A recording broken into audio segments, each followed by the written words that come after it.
Welcome back to That's Effin' Rich. On today's episode, we're going to be doing a tier list.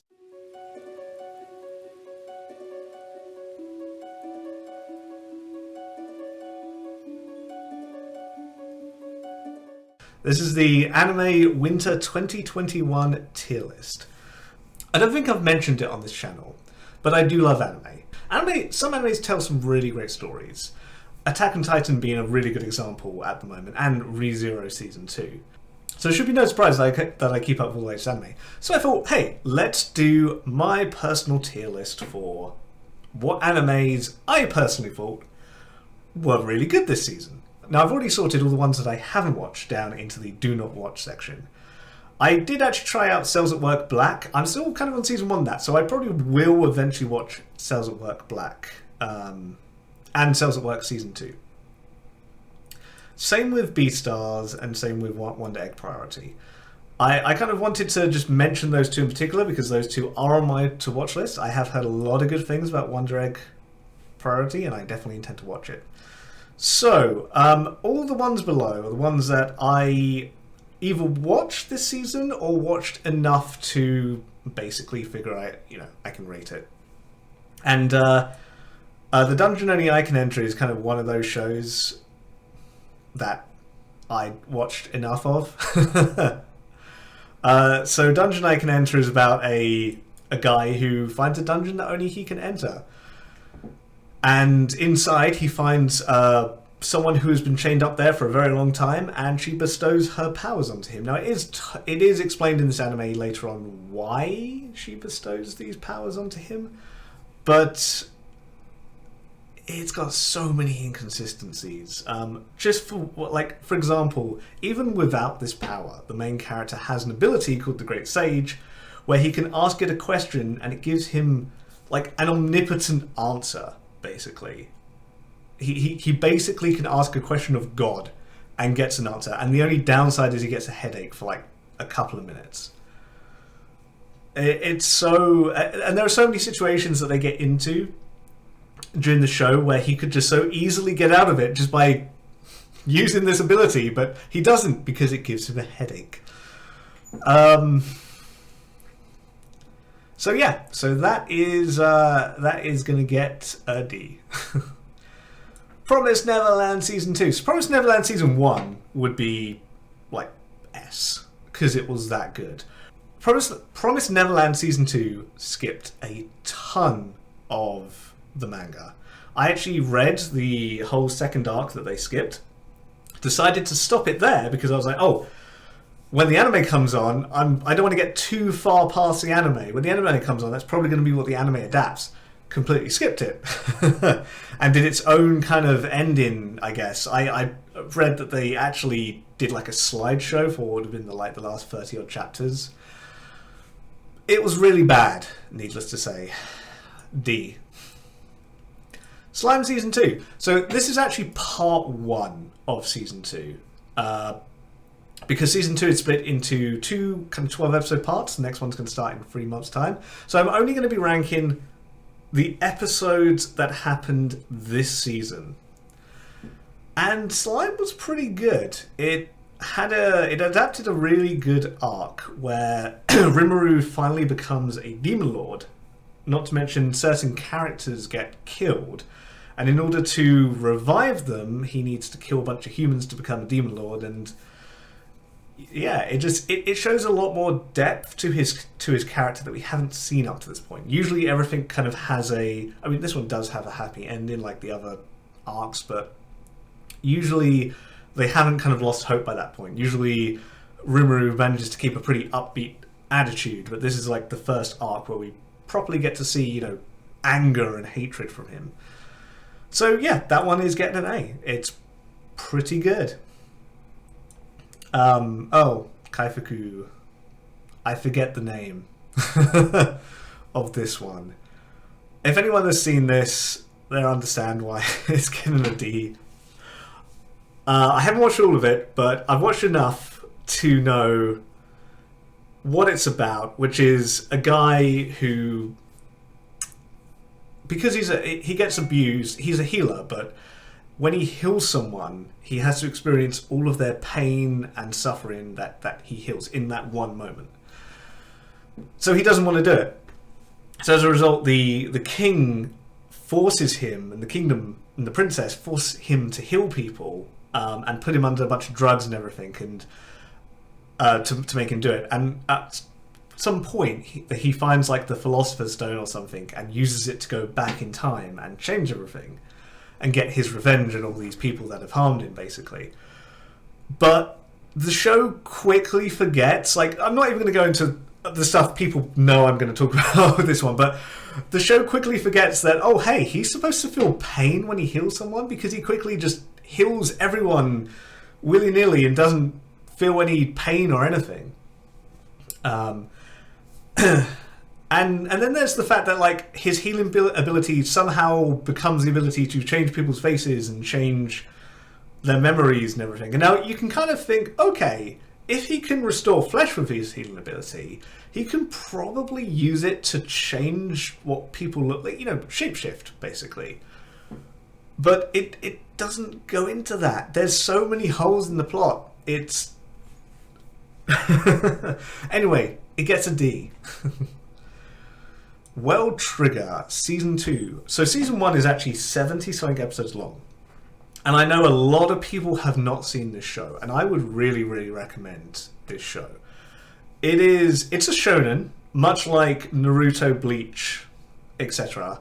But rather than focusing on one-on-one battles, it focuses on team battles. And I don't think I have seen tactics done so well in a team battle, and in a way that you as the audience can keep track of it and understand what's going on. I don't think I've seen them done so well in an anime, in any other anime, in fact. So I'm really, really tempted to give this an S. In fact, I'm going to give it an S. It was one of the best anime this season. And bear in mind, I'm only ranking it on the 12 episodes that happen in Season 2, which equivalent to, I think, like 3 battles.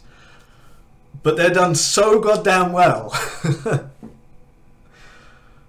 And it's too bad Season 2 is only 12 episodes. There is going to be a Season 3. Highly recommend people watch Season 1 if they have not picked this show up yet.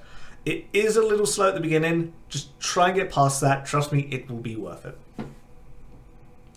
Log Horizon Season 3. So Log Horizon, I'm going to just put it here. I'll put it here for now. Log Horizon is a show where, like an isekai, where people get sort of taken into this game world, and they're in this game world and they have to survive in this game world. The difference with Log Horizon is that it isn't like they're going to get out. They have to learn how to live in this game world and adapt to its systems. They also can't die. When they die, they respawn. They have to work out what systems are still working and what ones are not working in this game world. And the first season was really good. It really kind of showed, the start of a new civilization in this world. And then it kind of goes a bit off. And especially this season as well. As well as like your main characters, you have a bunch of other minor characters who are a lower level. A lot of the second season focuses on them and them doing their first battles with each other and first dungeons. And this one similarly is kind of more about them doing their first raid together. There are other things as well, but overall, I think it gets caught. It gets caught up quite a bit into all of its political drama. Some people may find that very interesting. Maybe it's just that I haven't watched Season 1 and Season 2 in a long time, that I can't really remember a lot of the political stuff going on in this and can't really keep up with it. But I didn't find it that interesting this season. I'd actually put it at like a C. Season 1 I think I'd put as like an A, and then Season 2 maybe a B, and Season 3 a C. It's really disappointing. I think the show has a lot of potential. Horimiya. This was just a really, really fun show. Now, what I will say, slice of life is not usually my thing. But Horimiya just made it so interesting. It was so, relatable. A lot of the things that all these characters were going through in school. I've pretty mentioned what it's about. It's just really about the main character, who's that little guy on the left there, is kind of shy in school, doesn't talk a lot, has his hair covering his face, which is because he has a lot of piercings. Now Hori, who's the girl in the middle, she finds this out. And then they start hanging out with each other as friends. And then they get closer, and then they start dating. And it's really just showing the relationships build and grow and develop between all of the characters in this show. And it's really nice. It's just a really, really good... In fact, I'm going to give it an A. I was going to give it a B, but it's just a really nice, wholesome show, which just is super relatable. And I don't think there's too many other things that do it quite so well. Right, Last Dungeon Boonies kid. Can't remember the name because it's too long. It's basically what if a kid from the Last Dungeon came to the beginner town Boonies, something like that. And it's basically about Lloyd, who is our main character here, who grew up in a town where everyone is stupidly strong. And as a result, he has a kind of warped sense of what is strong and what is weak. But he wants to be a knight, so he goes to this town where everyone is far, far weaker than him. And it's a comedy. The main gimmick of this show is that he doesn't realise he's strong. So everyone's running around the town going, monsters are attacking. And these monsters are actually giant insects, but he thinks they're just insects. So he's like, get out of my way, except I need to go and help people from the monsters. So he just flings it into the sun. And everyone's like struggling to defeat these insects. Now this gimmick and the characters in the show were all really, really good for the first couple episodes. And then it kind of just goes here and there after that. For me, I think it's either a B or a C. I think I'm actually going to put it as a C. It does have some redeemable qualities. I think it started off, the first couple of episodes are probably like A, and then it just kind of really petered out from there. It really didn't keep that gimmick good, which is not fantastic. Right, Attack on Titan Season 4 Part 1. I'm just going to put this in S. Everyone knows it's getting an S. Do I really need to talk about this? Do I really need to talk about how good this is? In terms of story, this is really good. This is a really, really well executed story from almost beginning to end. And Season 4 marks the point where there is a time jump. It starts off with Reiner, who was one of the sort of side characters / villains for the previous season. And really kind of starts to begin anew. It makes me really feel like if this was like a book series, this would be the start of a new book, and you would get to, see Reiner, you would get to be introduced to the enemy and their structure, their town, their characters before things really kind of get screwed up. It also does a really cool idea by reversing the roles in itself. So season 1 started off with Eren and the town he lives in being attacked by titans and like his mum being killed and all these people being slaughtered. And season 4 just completely reverts that, which now shows Reiner and these kids and everything in their town, and then Eren turning into the Titan, just like the Colossal Titan, the guy turned into the Colossal Titan in season 1, and then Eren wrecking havoc, and then everyone else like invaded and everything. It really turns things right on its head, and it's really, really cool. Can't recommend this one enough. It's probably the best. I don't know yet. It's one of the best animes this season. I'll put World Trigger behind it at the moment. Really looking forward to part 2 for this. Quintessential quintuplets.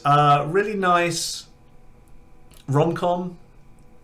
It's season 2, so it's got to be good. It's getting season 2. It's about a guy who teaches these 5 twins teaches them at school so they don't fail their exams, and the rom-com part about them all kind of falling in love with him, and then they're all like fighting over who's going to get him, but then also struggling with their feelings of not wanting to betray their sisters and everything. And it's just a really nice rom-com. I'd give it a B. This is the first 13 episodes of So I'm a Spider, So What.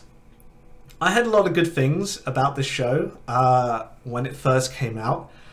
I heard it was one of the better isekais. The gimmick is that the main character is in this other world and she's a spider. And she needs to survive in this cave. Initially I thought, I'm not too sure about this show. And then they do a really, really cool twist partway through. I don't want to spoil it on this episode. I've actually mentioned it in my pacing video, which you guys can go. I'll put a link in the description below if you guys want to go and see that. It's part 2 of the pacing video, though. It does a pretty good twist, which really stops it from being so slow and at the point where it is being slow. Again, more explanation in the video below. But the twist actually adds a lot of new life to the show, and I ended up kind of like really starting to enjoy it from that point. So I would actually put this in the B tier. I think it's going to be, I think there's still another half a season to go. I think it's going to get a lot better. Really looking forward to when the main character finally becomes the Demon Lord in this show.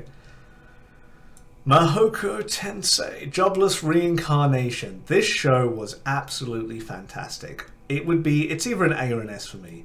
It's about a guy who gets isekai'd into another world as a baby, and using his knowledge that he has from like all of his memories on Earth, he trains at his magic from a really, really early age and becomes very, very powerful. And soon learns other languages, teaches these other characters. There's not the main story which happens in this show is about halfway through the season. This event happens where everyone in this country are just teleported to random locations on the world, and they have to kind of find their way back home. But even before this happened, just the really rich lore and world building that takes place in this show is just done so well. And this is often called the grandfather of isekais, because a lot of tropes which are done in this series were popularized by this series and were taken and used in all these other series. So this is like one of those isekais that you definitely recommend. I'd put this in S. I thoroughly enjoyed every episode of this. It goes really into detail. Even when our main character gets teleported, it goes into a lot of detail of like how he feels when people die, and like there is a point where these people are under attack by these monsters, and he's like, okay, wait, before we help them, let's wait till they're in a bit more trouble, and then they'll be even more grateful to us when we help them. And then they die because he waited to help them, and it really affects him, and it really starts to build his character. He is literally a piece of crap when he first gets killed and brought in this other world, and we really start to see him become just a better person throughout this journey. Dot Stone Season 2. So as many people have seen this one. It's a pretty popular one. It's about the whole world getting petrified, and then a couple people somehow get unpetrified, and now our main character is a big scientist, and oh my god, this description is terrible. I'm going to keep this in though. The main character is a scientist, big brain scientist, and he's bringing science to this stone world.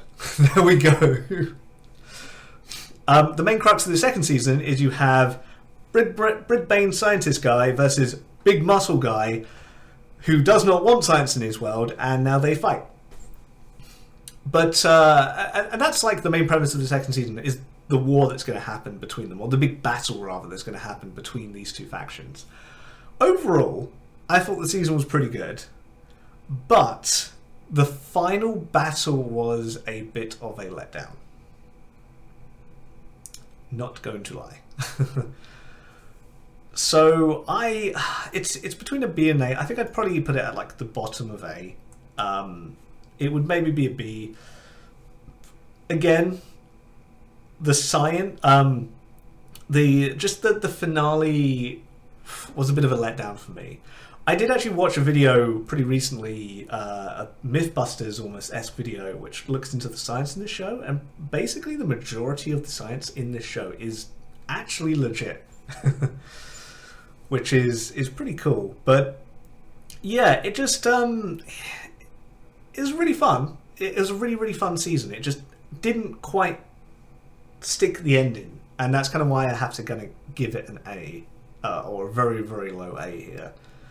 I'll be looking forward to season 3 when they do eventually do that, where apparently they're going to be looking into what caused the petrification phenomenon in the first place. But yeah, as for season 2, it was good, just a bit of a letdown at the end. Seven Deadly Sins, D. Oh my god. Seven Deadly Sins. Seven Deadly Sins was...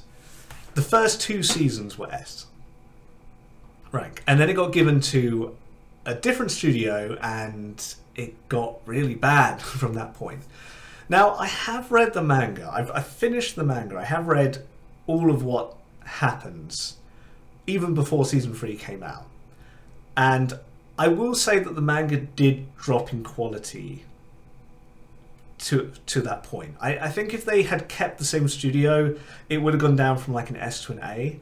But it's...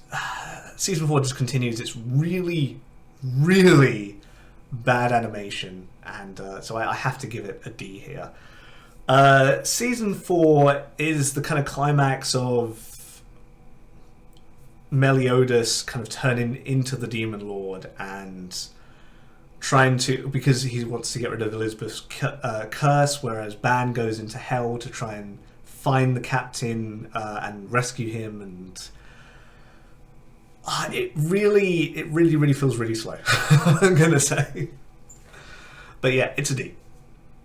And then finally, ReZero Season 2. Now this is going to be an S. I'll put this in S straight away. The question is whether it goes in front of Attack on Titan or not. ReZero Season 2. This is primarily the last 12 episodes. But the whole second arc where they are trapped, or our main character is trapped in this time loop in the forest where they have to remove the barrier, but then when he goes back to the mansion, it's under attack by assassins. If he stays in the barrier, Garfield might kill him. If he takes too long, it starts to snow, and these demon bees come and kill everyone. He's really trapped. I think this actual arc does... This is actually more of a horror than a fantasy or a sekai or anything. Because in this arc, he is trapped. No matter what he does, he cannot save people, and he has tried everything to try and save all the people around him. And this arc is about him ending that time loop and doing everything right and trying, like, put all he knows together to do everything right and making sure everyone makes it out alive. And it's very satisfying. The climax with Beatrice at the end is very satisfying. The characters in this show are done so well. This is one of those stories where you know the author has thought of everything. He knows almost everything that's going to happen in this series. He knows of every character. He knows all of their backstories and everything. And he just has to put it all together. And it's really fantastic. I would put this maybe behind Attack on Titan, these last 12 episodes. I think there was a lot of backstory where the plot didn't really progress because we were learning about everyone's kind of backstories, but overall, absolutely fantastic season. So there we go. There is my tier list for Winter 2021 anime. I don't know if I'm going to talk about any more of these. I just realised there's actually missing Jujutsu Kaisen. Jujutsu Kaisen would also be an S, the second half of season 1. Probably between ReZero and World Trigger, or maybe between World Trigger and Mahou Tensei. But yeah, that's my tier list for 2021. These are my personal opinions. I don't know if I'm going to do a video talking about any of these animes in detail in particular. I might do some on Attack on Titan when the final season comes out in winter. But we'll see after that. Anyway, guys, that has been my tier list. Thanks very much for watching this video. Hope you enjoyed it. Please comment with your own tier list down below. I really do like to see what other people rate all these animes in their tier list. And well, that's been the video. That's been This Effin' Rich. I am Richard Sheraton. Hope you had a nice time watching. Comment, like, subscribe, and I will see you in the next one.